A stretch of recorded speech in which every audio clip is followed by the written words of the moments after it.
بسم اللہ الرحمن الرحیم۔ جناب خبریں شیئر کرنی ہیں تینوں سٹوریز اہم ترین سٹوریز ہیں۔ پہلی بات، جہانگیر ترین صاحب عمران خان صاحب کے لیے، کپتان صاحب کے لیے درد سر بنتے جا رہے ہیں۔ پلان کیا ہے؟ مجھے لگتا ہے گیم کچھ الٹ ہو گئی ہے۔ دوسری سٹوری، جناب شہباز شریف صاحب کی گرفتاری ایک مہمہ بن گئی ہے۔ رہائی، ان کی رہائی، ضمانت ملی، رہائی نہ ہو سکی۔ یہ بڑا ایک عجیب و غریب سا کیس، یہ ایسا کیوں ہوا ہے؟ اور جناب تیسری بات کہ سعد رضوی صاحب کالعدم تحریک لبیک، بینڈ تحریک لبیک کے سربراہ، ان کا نام 4th شیڈیول میں ڈال دیا گیا۔ یہ کیا ہوتا ہے 4th شیڈیول؟ 4th شیڈیول میں نام ڈالنے سے کیا ہوتا ہے؟ اس پہ تھوڑا سا ڈسکس کریں گے، تبصرہ کریں گے، اور بہت مزے کی باتیں بتانی ہیں آپ کو۔ کیا یو ٹرن ہیں، کیسے یو ٹرن لیے گئے، وہ بھی بتانا ہے۔ میں سب سے پہلے شہباز شریف صاحب کی رہائی پر آؤں گا، کیونکہ ضمانت ان کا ہم نے سنا کچھ 2-4 روز پہلے کہ جناب ان کی ضمانت ہو گئی، اب رہائی ان کی معمہ بن گئی۔ یہ کیا ہے؟ یہ کیا چکر کیا ہے؟ وہ رہا نہیں ہو سکے، کیا مسئلہ ہے؟ اب تو لاہور ہائی کورٹ کا وہ تفصیلی فیصلہ بھی جاری کر دیا گیا ہے۔ تو بات یہ ہے کہ ہمیں بتایا گیا کہ جناب انیشیلی کہ وہ ایک جج کے دستخط نہیں تھے ان کے ضمانت کے وہ فیصلے پر، اس وجہ سے وہ رہا نہیں ہو پائے، اور پھر جناب اس کے بعد ہمیں بتایا گیا کہ کوئی ریفری جج مقرر ہو رہا ہے۔ یہ کیا چکر ہے؟ آج جو تفصیلی فیصلہ آیا اور اس میں جناب پتہ چلا کہ جی ایک جج صاحب ہیں سردار سرفراز ڈوگر صاحب، انہوں نے ضمانت منظور کی، اور یہ بڑی دلچسپ بات ہے۔ اور ایک جج صاحب ہیں اسجد گھرال صاحب، اب میرے کوئی پروننسیشن میں ہو، غالباً ان کی قومیت ہے یا کیا ہے تو وہ معاف کیجیے گا، تو وہ جناب اسجد جاوید گھرال صاحب نے ان کی ضمانت رد کر دی، انہوں نے سائن۔ اچھا، اب یہ ایک تو ہوتا ہے نا، کوئی منظور کرتا ہے کوئی رد کرتا ہے، یہ بات نہیں ہے۔ بات یہ ہے کہ سردار سرفراز صاحب کہتے ہیں کہ جی میں نے متفقہ فیصلہ سنایا تھا، انہوں نے پہلے فیصلے سے اتفاق کیا جسٹس اسجد جاوید صاحب نے، اور پھر اس کے بعد جب دستخطوں کے لیے ان کے سامنے پیش کیا گیا تو انہوں نے اختلافی نوٹ لکھنے کا ارادہ ظاہر کر دیا۔ اچھا، وہ جناب جسٹس جاوید اسجد جاوید صاحب کہتے ہیں کہ نہیں جی میں نے تو پہلے ہی اختلاف کیا تھا، ٹھیک ہے، اور یہ تو انہوں نے اپنے سے متفقہ فیصلہ سنا دیا، اور میں نے تو پہلے ہی چیف جسٹس صاحب کو بتا دیا تھا۔ اب بڑی عجیب و غریب سی بات ہے کہ دونوں جسٹس صاحبان ہیں، لاہور ہائی کورٹ کے جج ہیں، تو معزز جج صاحبان میں سے سوال تو یہ ہے کہ کون ٹھیک فرما رہے ہیں اور کون غلط فرما رہے ہیں۔ بات یہ ہے نا کہ کون ٹھیک کہہ رہے ہیں، ایک دوسرے کے الٹ کہہ رہے ہیں نا۔ جب دو اشخاص ایک دوسرے کے الٹ بات کر رہے ہوں تو پھر اس کا مطلب ہے کوئی ایک ہی ٹھیک ہو سکتا ہے نا، دونوں تو ٹھیک نہیں ہو سکتے۔ یہ ہو سکتا ہے کہ دونوں ایک ہی بات کر رہے ہوں، یا دونوں ٹھیک ہو سکتے ہیں یا دونوں غلط ہو سکتے ہیں، لیکن جب دونوں الٹ بات کر رہے ہوں تو کوئی ایک ٹھیک ہوگا کوئی ایک غلط ہوگا، ٹھیک۔ اب بڑی حیرت کی بات ہے کہ دونوں معزز ہیں، جسٹس صاحبان ہیں، لاہور ہائی کورٹ کے جج ہیں، تو یہ بڑا عجیب و غریب۔ اب کہا گیا کہ ایک ریفری جج ہوگا، وہ جناب چیف جسٹس صاحب مقرر کریں گے، اور پھر اس کے بعد جو ہے نا شہباز شریف صاحب کی ضمانت ہوگی۔ تو یہ مجھے اب کیا اس کو جو ہے نا کہیں کہ کیا چکر ہے، کیا صورتحال ہے، کون صاحب ٹھیک کہہ رہے ہیں۔ خیر، آ جائیں جناب اگلی سٹوری پر۔ اور جہانگیر ترین صاحب، کوئی 30 سے زیادہ اراکین پنجاب اسمبلی اور قومی اسمبلی ان کے گھر پہ جمع ہوئے، اور انہوں نے جناب پھر اس کے بعد استعفوں کی پیشکش کر دی کہ جناب آپ دیکھیں استعفے دے دیتے ہیں، آپ کہیں تو ہم استعفے۔ یہ بات میں نے کوئی میڈیا پہ تو آج یہ چلی، لیکن آپ میری ویڈیو گواہ ہے، آپ دیکھ سکتے ہیں کہ یہ بات میں نے تقریباً کوئی 1 ہفتہ یا 10 دن پہلے اپنی ایک ویڈیو میں بتایا تھا کہ استعفوں کا انہوں نے آپشن دیا ہے کہ اگر آپ کہیں تو ہم استعفے بھی دیتے ہیں، یا آپ چیک کر لیجئے، میری ویڈیو گواہ ہے۔ اچھا، میں ایک بات اور سوچ رہا تھا کہ ابھی حکومت پی ڈی ایم میں استعفوں کے اختلافات پر اپنا جشن منا ہی رہی تھی کہ پی ٹی آئی نے استعفوں کا کہہ کے، پی ٹی آئی کے اندر لوگوں نے، جہانگیر ترین گروپ نے استعفوں کا کہہ کے سارا مزہ ہی کرکرا کر دیا۔ بھائی وہ ان کے استعفے کی جناب وہ خوش تھے کہ پیپلز پارٹی نے کہا ہے کہ استعفے نہیں دینے، اور پی ڈی ایم جناب تباہ برباد ہو گئی ہے۔ بس یہی سوچ ہی رہے تھے، جشن منا ہی رہے تھے، بھنگڑا ڈال ہی رہے تھے کہ جناب ادھر سے جہانگیر ترین گروپ نے کہا ہے کہ ہم استعفے دینے لگے ہیں۔ اب وہ ان استعفوں پر اب اس کے بعد دیکھیں کہ ان کے ساتھ بھی وہ لوگ آئے ہیں، اور عدالت میں بینکنگ کورٹ میں ان کی خیر وہ ایکسٹینڈ ہو گئی، ان کی بھی اور ان کے بیٹے کی بھی، ٹھیک ہے نا، غالباً مئی کی فرسٹ ویک تک۔ تو اب اس کے بعد جو ہے نا انہوں نے 21 اپریل کو، یعنی 2-3 روز بعد، بدھ کے روز افطار ڈنر رکھا ہے جناب گھر پہ۔ کیا بات ہے! اور بتایا جا رہا ہے کہ اس افطار ڈنر پہ، یہ بھی میں نے بتایا تھا، آپ کو یاد ہوگا، اس افطار ڈنر پہ تقریباً کوئی 40 کے لگ بھگ، یا اس سے بھی ہو سکتا ہے تعداد بڑھ جائے، یہ تعداد روز بروز بڑھتی جا رہی ہے، اور 40 کے لگ بھگ لوگ آئیں گے پنجاب اسمبلی سے بھی اور ایم این ایز بھی، ٹھیک، اور وہ جناب ادھر آئیں گے اور وہاں پہ اگلا لائحہ عمل طے ہوگا۔ آج راجہ ریاض صاحب نے بڑی دھمکی آمیز لہجے میں کہا ہے کہ عمران خان صاحب آپ انصاف دیں ان کو، آپ اپنا فیصلہ بدلیں، نہیں تو پھر ہم اپنا فیصلہ کریں گے۔ یہ اس طرح کے الفاظ تھے، آپ وہ سن لیجئے، آپ نے بہت ساروں نے سنا بھی ہوگا۔ انہوں نے کہا ہم اگلا لائحہ عمل طے کریں گے پھر۔ تو پھر اس کا مطلب ہے یہ تو کھلی دھمکی ہے نا، یہ تو اس میں تو میں نے کہا تھا کہ اگر یہ اس سے زیادہ بڑھ کے مجبوری ہو کیا سکتی ہے کہ چلیں ایم این ایز یا ایم پی ایز کے اگینسٹ تو آپ کچھ نہیں کر سکتے، ٹھیک، زیادہ سے زیادہ آپ انہیں شوکاز دے دیں، اس سے کیا فرق پڑے گا ان کے اگینسٹ۔ میں نے کہا کہ ایک بڑا پروسیجر ہے جو کہ بالکل ویل ڈیفائنڈ پروسیجر ہے آئین پاکستان میں، کہ اگر یہ کام کرے گا کوئی ایم این اے یا ایم پی اے تو وہ ڈیسیٹ ہو جائے گا۔ کسی سے ملاقات کرنے میں، کسی کے ساتھ کھڑا ہونے میں، کسی کے پیچھے کھڑے ہونے میں، کسی کی پشت پناہی کرنے میں، کسی کے افطار ڈنر میں جانے سے کوئی ڈیسیٹ نہیں ہوتا۔ لیکن ایک بات ہے کہ جو 2 صاحبان وزراء ہیں پنجاب کے، اور 4 صاحبان جو مشیران ہیں وسیم اکرم پلس صاحب کے، ان کو کیوں نہیں فارغ کیا گیا؟ یہ مجبوری ہے، ٹھیک ہے، کہ اگر ان کو فارغ کر دیا جاتا ہے تو پھر معاملات ذرا زیادہ ہی گڑبڑ ہو جائیں گے۔ جہانگیر ترین صاحب بھی کھری سنا رہے ہیں جناب، روز آتے ہیں عدالت۔ اس کا مطلب یہ ہے کہ وہ کچھ آگے بڑھنے کے چکر میں ہیں۔ اب اگر عمران خان صاحب کے لیے بہت مشکل ہے بھائی، مشکل یہ ہے کہ وہ اگر پیچھے ہٹتے ہیں، چند روز پہلے بھی انہوں نے کہا کہ قانون اور آئین کی حکمرانی قائم ہو، خیر وہ یو ٹرن اگر لے کے پیچھے ہٹ جائیں تو کوئی اور بات ہے، لیکن اگر پیچھے ہٹتے ہیں تو پھر ان کا بیانیہ دفن ہوتا ہے کہ جناب دیکھیں ہم نے تو جہانگیر ترین صاحب کو بھی یہ کر دیا۔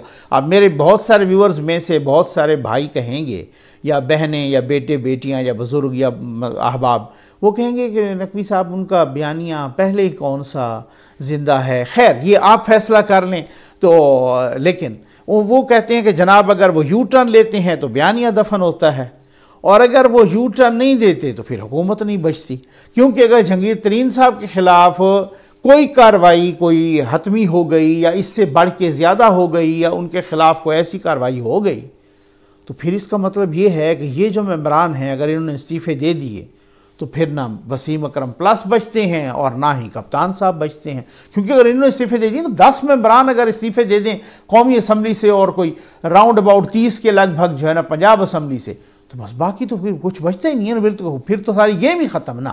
اگر جہانگیر ترین صاحب اندر جاتے تو یہ مشکل اور بڑی کشمکش سی ہے، لیکن اس سے مجھے لگ رہا ہے کہ ابھی تک کوئی بات بن نہیں پا رہی کپتان صاحب اور جہانگیر ترین صاحب میں۔ اس کی وجہ یہ ہے کہ جو گروپ ان کے اگینسٹ ہے وہ نہیں بننے دے رہا۔ اب یہ آج جہانگیر ترین صاحب نے بھی کہا ہے کہ پتہ نہیں کون ہے جو میرے خلاف سازش کر رہا ہے، لیکن کوئی کر ضرور رہا ہے، بہرحال ان کو بھی اس طریقے سے تو۔ لیکن میں سمجھتا ہوں کہ گیمز اب پڑ گئی ہے، کیونکہ اب یہ سلسلہ رک نہیں رہا، تھم نہیں رہا۔ اگر کوئی ایسا سلسلہ ہوتا تو پھر اس کے بعد ہمیں نظر آتا کہ گو کہ آج بھی میرے ویورز میں سے بہت سارے نون لیگ کے دوست بھی اور بہت سارے اور دوست بھی، کچھ تجزیہ کار بھی اس کو فکس میچ کہہ رہے ہیں اور کہہ رہے ہیں کہ ان کو اس طریقے سے یہ لانڈری سے پاک کرنے کا ایک کوئی بہانہ ہے یا اس طرح، لیکن ہر کسی کی اوپینین ہے، اس کو اپنی اوپینین دینے کا پورا حق حاصل ہے۔ کہ میں سمجھتا ہوں کہ یہ سلسلہ اب تھم نہیں رہا تو یہ گیم کہیں آگے جا رہی ہے کہ خان صاحب بھی نہیں مان رہے اور پھر ترین صاحب بھی، اور اگر ترین صاحب پہ تھوڑا سا اور بھی ہاتھ سخت کیا گیا اور استعفے آ گئے تو پھر تو بڑا ایک معاملہ میں سمجھتا ہوں کہ ہاتھ سے نکل جائے گا، پی ٹی آئی کا کپتان صاحب کے ہاتھ سے نکل جائے گا۔ اب دیکھیے کیا ہوتا ہے، صورتحال بڑی دلچسپ ہے کیونکہ 21 تاریخ کو انہوں نے رکھ دیا ہے ڈنر، افطار ڈنر۔ اب دیکھتے ہیں اس افطار ڈنر پہ کون کون آتا ہے، لاہ عمل کیا طے ہوتا ہے۔ یہ بڑا امپارٹنٹ ہے کہ کپتان صاحب ذرا اپنا پیچھے ہٹتے ہیں تو بیانیہ نہیں بچتا، آگے بڑھتے ہیں تو حکومت نہیں بچتی۔ دیکھیں ہوتا کیا ہے۔ آ جائیں جناب تیسری سٹوری پر، اور وہ ہے 4th شیڈیول۔ سعد رضوی صاحب کالعدم تحریک لبیک پاکستان کے سربراہ، ان کا نام 4th شیڈیول میں ڈال دیا گیا ہے۔ یہ کیا ہوتا ہے 4th شیڈیول؟ اصل میں بات یہ ہے کہ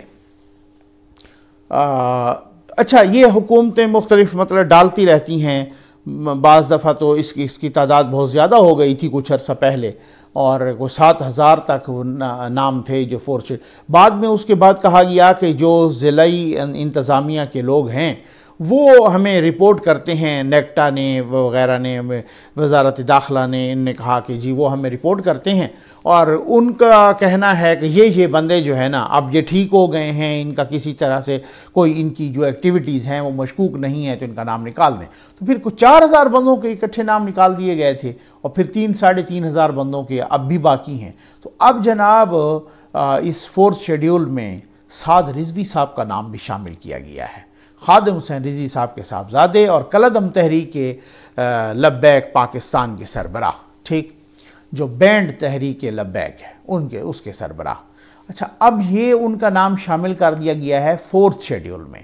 اصل مسئلہ یہ ہوتا ہے کہ یہ ایک اگر کوئی شخص مشتبہ ہو نا، یعنی اس پر شک ہو دہشت گردی کا، میں اب کیا کہوں کہ کل تک جو لوگ کہہ رہے تھے مجاہد ختم نبوت، مجاہد مطلب کہ ناموس رسالت کے نگہبان، اور ان کو پتہ نہیں کیا کیا خطاب دیے جا رہے تھے، انہی نے ان کو خطاب دے دیا دہشت گردی کا، دہشت گرد کا، مشتبہ دہشت گرد، جس پر دہشت گرد ہونے کا شبہ ہو اس کا نام ڈال دیا 4th شیڈیول۔ میں آپ کو ایک بڑی دلچسپ بات بتاؤں، ایک اپنا یوٹیوبر ہیں، اینکر صاحب ہیں، عمران خان ان کا نام ہے جناب، میں ان کا ایک کلپ دیکھ رہا تھا تو وہ کہہ رہے تھے کہ کیا دھمکیاں دے رہے تھے کہ مجاہد ختم نبوت، ناموس رسالت صلی اللہ علیہ وآلہ وسلم، اور جناب یہ وہ جب 2017 کا دھرنا آیا تو وہ بڑے کلابے ملا رہے تھے زمین آسمان کے، اور وہ کہہ رہے تھے کہ ان کا قصور کیا ہے، یہ تو رسول مقبول صلی اللہ علیہ وآلہ وسلم کی حرمت کے لیے نکلے ہیں، یہ تو فلاں۔ آپ ذرا سن تو لیجئے وہ کس طریقے سے اچھل رہے تھے ان کے حق میں۔ اور پھر جب یہ معاملہ آیا یہ 2-4 روز پہلے کا، ان کا میں نے انہی بندے کا کلپ دیکھا تو پھر میں نے کہا، پھر وہ فرما رہے تھے کہ یہ کوئی رسول پاک صلی اللہ علیہ وسلم کی محبت ہے کہ آپ سڑکیں بند کر دیں، آپ فلاں بند کر دیں، آپ زخمی کریں پولیس والوں کو، آپ یہ انتشار پھیلائیں۔ یہی ساری چیزیں اس وقت بھی ہوئی تھی، پولیس والے بھی زخمی ہوئے تھے، سڑکیں بھی بند ہوئی تھی، انتشار بھی پھیلا تھا، لیکن اس وقت وہ مجاہد ختم نبوت تھے اور آج وہ دہشت گرد ہیں۔ میں حیران ہوں لوگ اتنی آسانی سے ایسی کلٹیاں کیسے مار لیتے ہیں۔ مطلب آج میری ویڈیوز موجود پڑی ہیں نا، کل میں اسی طریقے سے کلٹیاں ماروں تو لوگ تو مجھے کہیں گے اس طریقے سے یو ٹرن کیسے آسانی سے لے لیتے ہیں، اس طریقے سے ان کو ہضم کیسے ہو جاتی ہیں اس طرح کی کلٹیاں اور کلا بازیاں۔ میں تو حیران ہوں کہ کس طریقے سے اب یہ ڈیجیٹل دور ہے بھائی، یہ ڈیجیٹل میڈیا کا زمانہ ہے. لوگ آپ کا ایک کلپ ادھر لگا دیتے ہیں, دوسرا کلپ ادھر لگا دیتے ہیں, ٹھیک ہے, اور پھر کہتے ہیں جناب کہ پھر اس کے بعد وہ کہتے ہیں لو جی اب بتائیں کہ آپ نے کیا فرمایا تھا کل پرسوں اور کیا فرمایا ہے آج, آپ نے وہ سچ بولا تھا یا آپ یہ سچ بول رہے ہیں, یہ پوچھنا ہے. اب یہ 4 شیڈیول پہ آ جائیں جناب خادم حسین رضوی صاحب کے صاحبزادے سعد رضوی صاحب کا. اب ان کا جو پاسپورٹ ہے وہ بھی جمع ہوگا اپنے قریبی تھانے میں. اچھا, ان کے جتنے اثاثے ہیں یعنی بینک اکاؤنٹس وغیرہ سب کچھ منجمد ہوں گے. اچھا, اگر وہ کہیں ملک کے اندر بھی سفر کریں گے تو وہ پولیس کو اپنے متعلقہ تھانے کو انفارم کریں گے. اگر وہ ان سے کوئی ملے گا تو وہ تب بھی انفارم کریں گے. ان کا جو آئی ڈی کارڈ ہے وہ بھی بلاک ہو گیا ہے. تو اتنی ساری پابندیاں لگ گئیں, اور جناب وہی شیخ رشید صاحب جو فرما رہے تھے یہ ناموس رسالت کے نگہبان ہیں, آج وہ فرما رہے ہیں کہ یہ تو دہشت گرد ہیں. ٹھیک ہے نا. تو اب حالات یہاں تک پہنچے ہیں, اور کچھ لوگوں کو سوچنا چاہیے کہ ہم کس طریقے سے کن کن ہاتھوں میں کیسے کیسے استعمال ہو جاتے ہیں, اور استعمال ہو جانے کے بعد کون کون کیسے کیسے آپ کو ٹشو کی طرح پھینک دیتا ہے. تو بات یہ ہے, میں کبھی قطعاً نہ اس وقت اس حق میں تھا کہ ایمبولینسز روکی جائیں, نہ اس وقت اس حق میں تھا کہ سڑکیں بلاک کی جائیں, نہ اس وقت اس حق میں تھا کہ پولیس والوں پر ہاتھ اٹھائے. ہاں ایک بات ہے, آج حامد میر صاحب نے بھی ایک کلپ شیئر کیا ہے کہ جس میں پولیس والے اپنا غالباً یہی تحریک لبیک کے کسی بندے کو مار رہے ہیں اور بہت بری طرح مار رہے ہیں.